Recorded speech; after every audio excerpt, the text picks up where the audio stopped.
तुमचं नाव आणि गाव सांगा. नमस्कार, माझं नाव बाळासाहेब रघुनाथ कोकणे, माजी सरपंच गोटी खुर्द.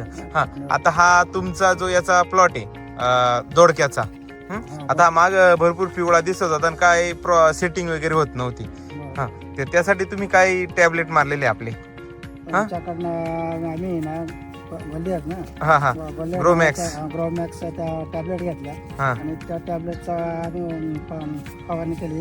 फवारणीमध्ये आता असं झालं का, पहिल्यांदा हे पानं जे होते याचे थोडे बुरका कलरचे होते, बुरी कलर होता. आता ही एकदम फ्रेशमध्ये झालेली आणि त्याने आपल्या कळ्या ज्या आहे या पण आता एकदम फ्रेशमध्ये निघालेल्या आहे. असं कलर असा काळोखीवर आलेला आहे आता त्यांचा, आणि पानं पण असे एकदम फ्रेश झालेली, पानं फ्रेश झाली. आणि हा शेंडा जो आहे हा पण आता शेंडा पण भरपूर लागला.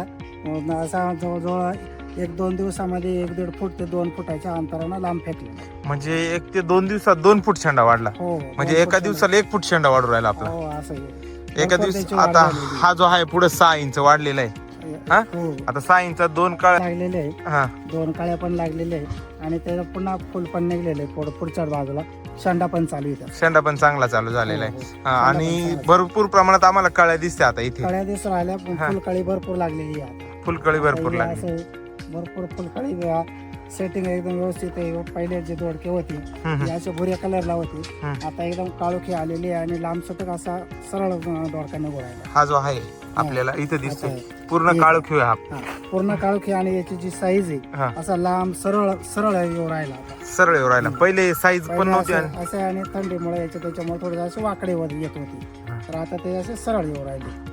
आता ही जी काही एवढी थंडी आहे, एवढ्या थंडीत इकडे कारल्याची दोडक्यांची जी काही भोपळे जे असतात वेलवर्गीय पिकं, आता हा तुमचा दोडका आहे तर यांची एवढी सेटिंग होते का? नाही, इतकं सेटिंग होत नाही ना. पण या औषधांनी थोडासा आपल्याला फरक जाणवला. पहिला जो पाहता मी आता याच्या अगोदर सुद्धा दोडक्याचे प्लॉट केलेले वरती थंडीच्या याच्यामध्ये, पण इतके निघाले नव्हते. आता या वेळेस असं भरपूर असं मला रिझल्ट मिळाला. आता तुम्ही जेव्हा दुकानात गेले आणायला तेव्हा तुम्हाला काय वाटलं, एवढी 2-2.5 ग्रॅमची एक गोळी आहे ती काय काम करेल, तुम्हाला असं वाटलं का? असं वाटलं होतं, म्हटलं हे काय माणसाचे औषधांच्या गोळ्या या पिकाला द्यायचे. त्याचा रिझल्ट चांगला आहे आणि इथून पुढे आम्ही आता त्याचा वापर करायला काहीच हरकत नाही. असं काहीच हरकत नाही. इतर शेतकऱ्यांना काय सांगू शकता तुम्ही? छोटी गोळी आहे, इतर शेतकऱ्यांना सुद्धा सांगू शकतो आपण, छोटी गोळी आहे पण तिचा रिझल्ट चांगला आहे. छोटा पॅकेट पण बडा धमाका, गुणकारी जास्त. गुणकारी गोळी केवढी आपली आसमंताराच्या गोळ्या एवढे आसमंताराच्या आपण चुकून खातो ती अशी गोळी, त्या मापाची आहे आसमंताराच्या गोळी आणि सफेद गोळी. चालेल, चांगला रिझल्ट मिळतोय. इथून पुढे आम्ही आता त्याचा वापर करणार आहे आणि असंच तुमचं मार्गदर्शन आम्हाला लाभत राहू आणि तुमच्या मार्गदर्शनाखाली आम्ही जास्तीत जास्त उत्पादन कसं मिळेल आम्हाला याचा आम्ही प्रयत्न करू.